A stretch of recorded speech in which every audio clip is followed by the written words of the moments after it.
Oi, pessoal. Eu sou a professora Célia e nós, professores, estamos nos organizando para elaborar alguns vídeos com assuntos diversos para que vocês se dediquem a essas atividades aí ao longo dessa quarentena. É importante frisar que essas atividades não são a continuidade do nosso calendário acadêmico. Bom, e aí ao escolher um assunto para trazer para vocês, eu pensei em conversar um pouco sobre algumas estratégias para estudar melhor. Nesse vídeo eu vou falar especificamente sobre a questão da leitura de textos. Vamos lá? Bom, de um modo geral, é muito importante que você tenha uma rotina de estudo como estudante, né? Então, a leitura de texto envolve uma relação com os textos. E aí, inicialmente, quando a gente sai do ensino básico em geral, o hábito de estudos, de um modo geral, principalmente para quem veio de escolas públicas, muitas vezes não foi muito trabalhado em termos de estratégia. Isso não quer dizer que as pessoas não estudem, mas estudar não é simplesmente sentar com os textos e ficar lá lendo, né? É uma atividade mais complexa que isso. Falando especificamente sobre essa condição de estudante, um aspecto importante para destacar é a nossa identidade de estudante, né? Socialmente, quando a gente entra em qualquer curso ou está formalmente matriculado, a gente é visto como estudante, a gente adquire esse papel social de estudante. Porém, estar matriculado em um curso e até mesmo frequentando regularmente não garante que a gente esteja formando a nossa identidade de estudante, ou seja, que a gente consiga perceber que essa atividade é central na formação da nossa mente, das nossas formas de se relacionar, né? Então, um primeiro ponto que eu quero destacar em relação às estratégias de estudo é que vocês se percebam como estudantes e não só se percebam, mas organizem uma rotina que garanta essa condição. Eu sei que cada um tem as suas possibilidades e até impossibilidades em termos de se organizar nesse sentido, mas qualquer que seja a sua condição, é muito importante que você busque colocar na sua rotina a atividade de estudo, o seu momento de estudar. Tem uma autora que estuda sobre as diferenças entre, né, atividade cotidiana e atividade não cotidiana. Ela se chama Agnes Heller, inclusive faleceu recentemente. E essa autora deixa muito claro que tem muita diferença o processo mental que a gente tem em atividades cotidianas, como, sei lá, comer, lavar louça, e o que acontece na nossa mente quando a gente se dedica a uma atividade que ela chama de homogênea, né? Uma atividade que a gente tem que sair dessa coisa heterogênea que mistura várias coisas e mergulhar em algo que requer um foco mais concentrado e que nos tira desse universo, né? Algumas atividades fazem isso com a gente, a leitura é uma delas, que é essa capacidade de nos levar para um outro lugar, mesmo estando no mesmo lugar. Então, sem rotina de estudos, fica difícil a gente entrar nesse movimento psicológico de foco total nessa atividade. E sem esse foco total, essa atividade fica prejudicada, porque ela é uma atividade muito complexa. Então, desse primeiro ponto aqui, segundo ponto, o que eu quero destacar para vocês, busquem organizar uma rotina de estudo, qualquer que seja ela, seja semanal, quinzenal, diária, mas tenha uma sistemática para você mesmo, para você mesma, de organização, em que momentos que eu vou estudar, para que você possa se desligar desse universo cotidiano e se dedicar a essa atividade o tempo que for. Em geral, no curso superior, a gente tem que se dedicar por muito tempo, né? Mas que sejam meia hora, 15 minutos, que você consiga esse movimento de se afastar das coisas do cotidiano e mergulhar numa atividade de estudo, isso já vai fazer diferença em termos da sua capacidade intelectual, de análise de texto e tudo mais. Então, isso é muito importante. Outra questão é que ler texto acadêmico, né, exige mais do que decodificar palavras. É claro que quando a gente chega no ensino superior, a gente tem capacidade de ler. Porém, ler um texto acadêmico é mais do que decodificar o que está escrito ali. É conseguir articular essas ideias e entender as intenções do autor, entender a sua argumentação. E isso não é algo simples e, infelizmente, na educação básica, de um modo geral, a gente tem pouco preparo nesse sentido, né, de esmiuçar textos criticamente.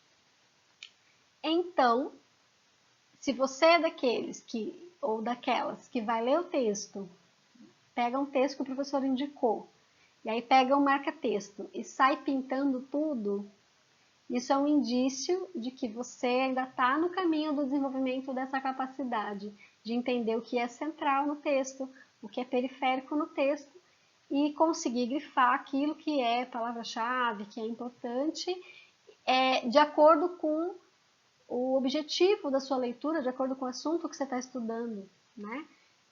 E a gente nesses vídeos, hoje é o primeiro, eu pretendo organizar mais alguns, vai fazer um exercício de pensar em algumas técnicas para conseguir fazer isso de um jeito melhor. Bom, tudo isso que eu estou falando aqui para vocês está baseado em um livro que se chama Metodologia Filosófica. Esse livro é um livro francês que foi produzido para alunos iniciantes no curso de filosofia. Mas ele é um livro que serve para qualquer estudante da área de humanas, né, que tem que lidar com textos mais filosóficos, mais complexos. Eu vou buscar colocar o link, não o link, a referência completa desse livro aqui no canal, né, no nosso canal aqui. E eu também tenho esse material desse livro em PDF, posso também compartilhar, tá? Então, a primeira regra básica que os autores trazem sobre essa questão da leitura é a leitura rápida. O que seria essa leitura rápida? Uma sondagem geral do texto. Dar aquela geralzona mesmo, né?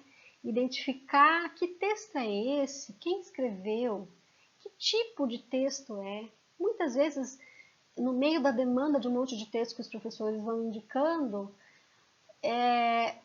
não sei vocês, mas eu mesmo, quando estudante ia ler, nem sabia se era artigo, se era capítulo de livro, se era um texto jornalístico, que foi extraído de um jornal.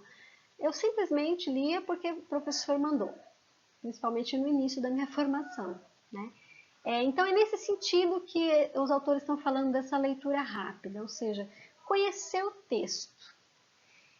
A leitura do texto requer uma relação com o texto, e essa relação que a gente vai estabelecer com o texto, ela requer esse tatear inicial. A gente tem que começar então tateando o texto, tateando mentalmente. Então o que é esse tatear mentalmente? Que texto é esse? Que tipo de texto ele é? Em que momento ele foi escrito? Quem é o autor ou quem são os autores? Gente, tudo isso não é que você vai ficar 1 hora só nesse tateamento do texto, isso é coisa de 10 minutos. Mas antes de começar a ler, igual uma máquina leitora, olhar para o texto e identificar esses elementos. Conforme vocês forem repetindo isso, isso vai se tornando um hábito, né? Ver que texto que tipo de produção que ele se é um relato de uma pesquisa, se é um artigo teórico, e todos esses elementos que te ajudem a se aproximar, conhecer melhor. Além disso, nessa leitura rápida, o que os autores estão sugerindo é dar uma geralzona no texto. Que corresponde a, antes de ficar lendo parágrafo por parágrafo, dá uma olhada em introdução, dá uma olhada geral nas ideias da introdução. O que é esse geral? Conforme vocês forem praticando, isso vai ficando mais fácil. Mas esse geral tem muito mais a ver com identificar ideias chaves do que com ler só partes. Então, é aquela passada de olho que você vai identificando as ideias que o texto traz. Ou até mesmo uma passada de olho mais ampla, tipo identificar o título. Bom, primeiro entende o título. Nossa, esse título já me diz alguma coisa sobre o assunto que eu posso encontrar nesse texto. Como será que esse assunto está organizado aqui? Conforme eu vou vendo a introdução, primeiro subtítulo, segundo subtítulo, isso vai me dando uma noção de como esse assunto que está apresentado no título está organizado ao longo desse texto. Outra sugestão que esses autores trazem nessa leitura inicial é a possibilidade de também chegar lá nas considerações finais, na conclusão, e dar uma olhada mais atenta. Se dá um auto-spoiler, ou seja, já tentar descobrir que conclusão que esse autor chega. E é interessante o modo como o livro aborda essa questão, porque ele vai dizer o seguinte: diferente dos romances, né, que fazem com que a gente se prenda pela possibilidade do que vai acontecer, então a gente não quer ter spoiler, não quer saber o final, o texto filosófico, o texto argumentativo, é interessante que a gente saiba um pouco a que conclusão se chega, porque isso pode nos ajudar a entender o caminho que o autor percorre. Então, quando eu dou essa olhada inicial, vejo os subtítulos lá e vejo no final do texto, mais ou menos, a conclusão que o autor chega, o último parágrafo, isso já vai formando na minha organização mental uma ideia geral. Peraí, então o título é esse e ele chegou àquela conclusão. Vamos ver o caminho, vamos ver o percurso que ele fez para chegar a isso? E esse movimento pode contribuir muito para que a sua leitura seja muito mais proveitosa do que uma leitura batidona de ficar lendo cada parágrafo e grifando, tá? Bom, resumindo, então, essa questão dessa dica da leitura rápida, né? Primeiro, exercitar-se na leitura rápida para avaliar um texto. Então, isso é um exercício. Começar a pegar texto e já começar com esse movimento. Que texto é esse? Que tipo de texto? Quem é o autor? Em que data que ele foi publicado? Qual é o título? Como que esse tema que apresenta no título está organizado ao longo do texto? Qual é a conclusão final? Essa leitura rápida, né? Então, esse é um exercício. De início vai ser difícil, você vai demorar mais, mas se vocês forem repetindo isso, vai se tornar um hábito que vai começar a ficar muito rápido e automático para vocês, tá? Outra questão que os autores desse livro abordam é o treino em não pronunciar o que se lê. Em geral, nossa forma de ler é reproduzindo mentalmente cada palavra que a gente está lendo, né? Como se estivesse falando, ou até mesmo falando propriamente, lendo em voz alta. O que os autores discutem é que esse hábito faz com que a nossa leitura seja mais lenta, que a gente tem que treinar o hábito de mentalizar as palavras que a gente está vendo sem ficar reproduzindo essas palavras como som mentalmente. E que isso é uma coisa difícil, mas que vai se tornando também um hábito e que vai agilizando as nossas formas de leitura, que essa é o que eles estão chamando de leitura muda, né? Não é só muda no sentido de que você não vai ficar falando o que você está lendo, mas é muda no sentido de que você bate o olho na palavra e já vem a ideia sem você precisar reproduzir mentalmente a palavra. E outra questão que eles abordam é adquirir uma visão seletiva. Então, todo esse movimento de começar a conhecer o texto antes de ler, treinar essa leitura que você não fica pronunciando a palavra, você vai olhando as palavras e já mentalizando as ideias, tal, olhando palavras-chave ao invés de ficar lendo parte por parte essa primeira leitura inicial, né, que a gente está chamando de leitura rápida. Você vai adquirindo uma visão seletiva. Você vai adquirindo uma maneira de olhar o texto que já desenvolve mais essa seletividade do assunto, né? Que é aquilo que eu disse no início. A nossa tendência é de ler grifando tudo, a gente não sabe identificar o que é mais importante, o que é menos importante no texto. Esse exercício de leitura rápida vai aprimorando a nossa capacidade de fazer isso, de perceber aspectos que são centrais, aspectos menos importantes, já num primeiro contato com o texto. Tá? E aí, a outra regra prática que os autores indicam é o que eles chamam de leitura aprofundada. Então, o que seria essa leitura aprofundada? Ela seria realizada depois da leitura rápida, né? E ela seria uma leitura lenta, por vezes muito lenta, porque ela seria uma leitura pormenorizada, uma leitura minuciosa, esmiuçando as palavras para descobrir as noções. Então, o que é esmiuçar palavras? Eu vou olhar palavra por palavra, e se tem alguma palavra que eu não sei o significado, eu preciso buscar esse significado. E essas palavras vão me dar ideia das noções que o autor está trazendo nesse texto. Esmiuçar as frases para descobrir as teses. Cada frase pode guardar uma tese que o autor está defendendo. Então, eu preciso olhar nas frases qual a ideia está sendo defendida aqui. E esmiuçar os parágrafos para identificar qual o objeto de discussão. Então, a partir dessa tese que o autor apresenta na frase que eu acabei de ler, ela organizada no todo do parágrafo, o que está sendo discutido? Qual é o objeto de discussão desse parágrafo?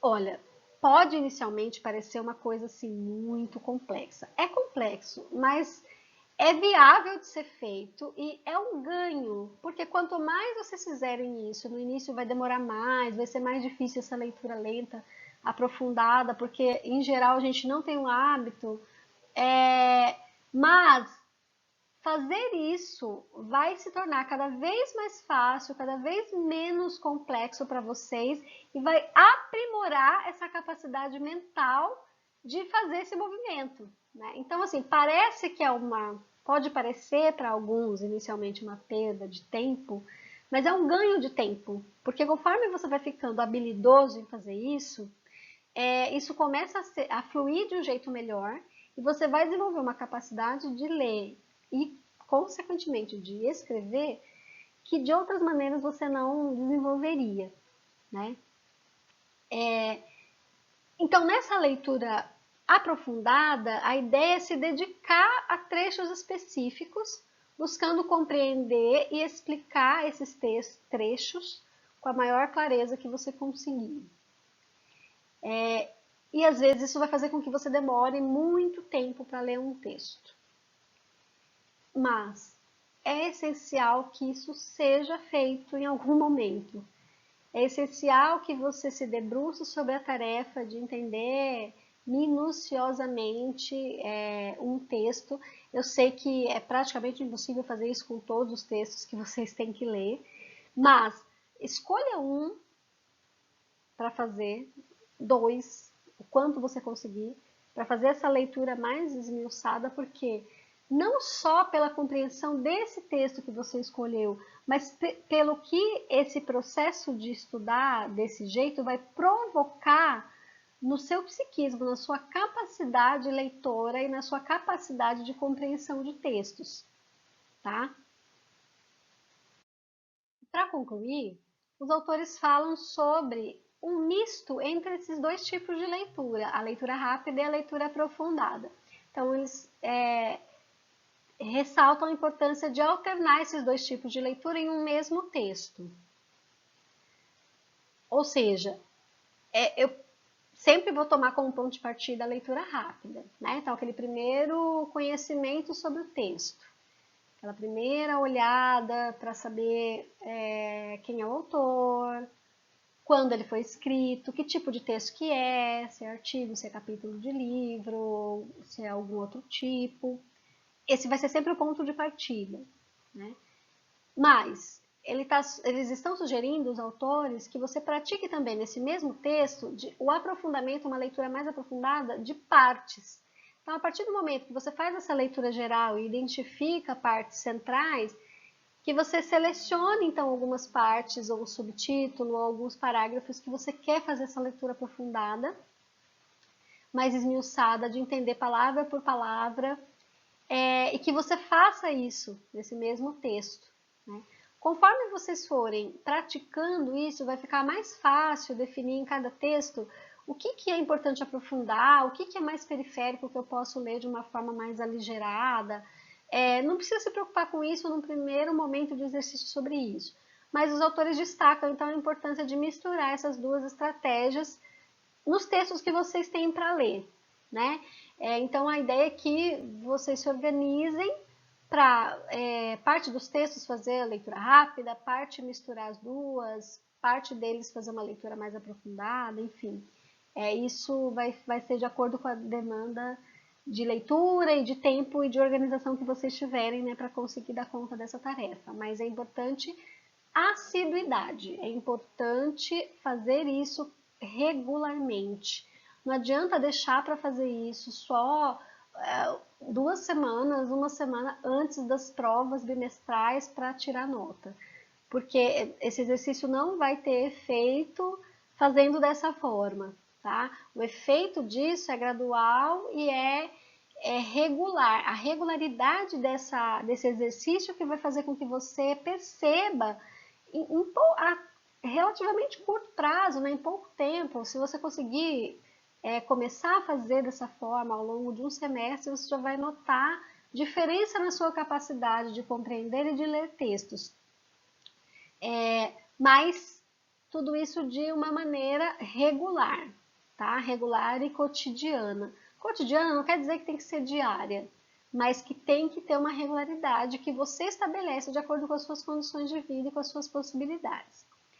E aí, por fim, né, resumindo os dois tipos de leitura, esses autores ressaltam a importância de dedicar o tempo que for necessário para você ler um trecho de maneira aprofundada. Então, é importante que você escolha esses trechos e faça essa leitura aprofundada. Se precisar de olhar no dicionário o significado de algumas palavras, ir lá olhar e entender aprofundadamente alguns textos ou partes de alguns textos para você se manter nesse exercício mental de entender o todo do texto e entender as suas partes de forma aprofundada.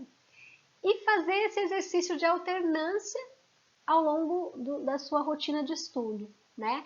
Alternar leituras rápidas e leituras aprofundadas, seja no mesmo texto, seja entre textos. A disciplina que eu tenho mais dificuldade, eu vou fazer uma leitura aprofundada. A outra que eu tenho um pouco mais de facilidade, eu vou fazer uma leitura rápida do texto. Enfim, essa organização de estratégia aí, vocês que vão definir de acordo com as possibilidades. Mas eles destacam a importância de se manter assíduo nesse movimento, né? De fazer esses exercícios de leitura desses dois tipos de leitura e garantir que isso ocorra, seja entre textos ou no mesmo texto, certo? Bom, do assunto de hoje é isso. Espero que vocês tenham gostado, espero que contribua bastante para muitos de vocês para se organizar para estudar, que não é uma tarefa fácil. Se cuidem, fiquem em casa e até o próximo vídeo.